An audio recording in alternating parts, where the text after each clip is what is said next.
রাহুল, আমাদের একটা কাজের লোকের দরকার ছিল না? এই দেখো আমি নিয়ে এসেছি। আরে কোথায়, আসো।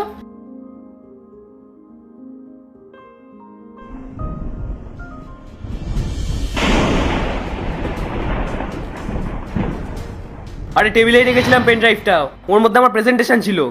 আমি কি তোমাকে ওখানে রাখতে বলেছিলাম নাকি? আর ওটা কি টেবিলে রাখার জিনিস? তো তুমি ওটাকে তুলে যত্ন করে রেখে দিতে পারোনি? তুমি আমাকে একবারও বলেছিলে? সবকিছু আমিই বলে দেবো, খোঁজো এখন। রাহুল, ভালোভাবে আমার সাথে কথা বলো। তোমার জিনিস তুমি হারিয়েছো, তুমি খোঁজো, আমি পারবো না।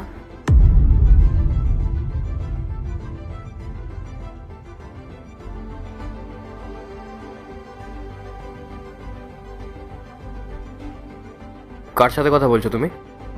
বন্ধুর সাথে। ভালো, বানাও আরো বন্ধু, করো আরো প্রেম। প্রেম মানে? তখন থেকে কি বলছো তুমি? বন্ধুর সাথে একটু কথাও বলতে পারবো না? হ্যাঁ পারে, অবশ্যই পারে। যার একজনকে দিয়ে মন ভরে না সে তো বলবেই। রাহুল, এসব কি উল্টোপাল্টা কথা বলছো তুমি?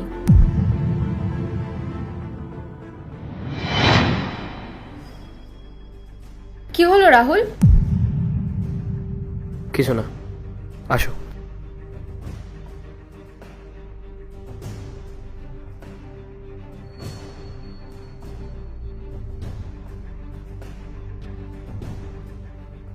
আরে তুই কোথায় বসতে যাচ্ছিস? নিজের যোগ্যতাটা ভুলে যাস না, ভুলে যাস না তুই একটা কাজের লোক, তুই এখানে বসতে পারবি না। আরে মেঘা, কি হয়েছে? কোনো ব্যাপার না, বসো। তুই বুঝতে পারছিস না? কেউ বাড়িতে আসলে তো তাকে বসতেই বলবে, কিন্তু তোর বুদ্ধি নেই, তোর যোগ্যতা নিচে, তুই নিচে বস।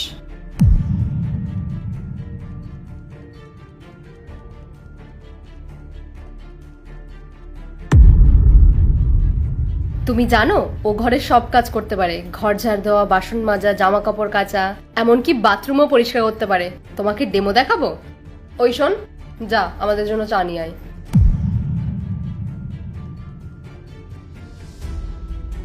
জিনিসপত্র কোথায় রাখা আছে? কিচেনের সেলফের ফার্স্ট রোতে চা পাতা চিনি রাখা আছে, আর দুধটা ফ্রিজে রয়েছে। শোন, ভালোভাবে চা বানাবি।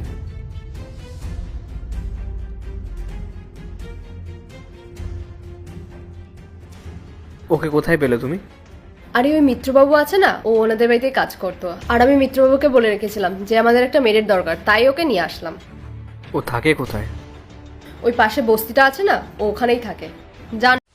পার্ট 2 দেখতে সাবস্ক্রাইব করো ভেলকু 78M।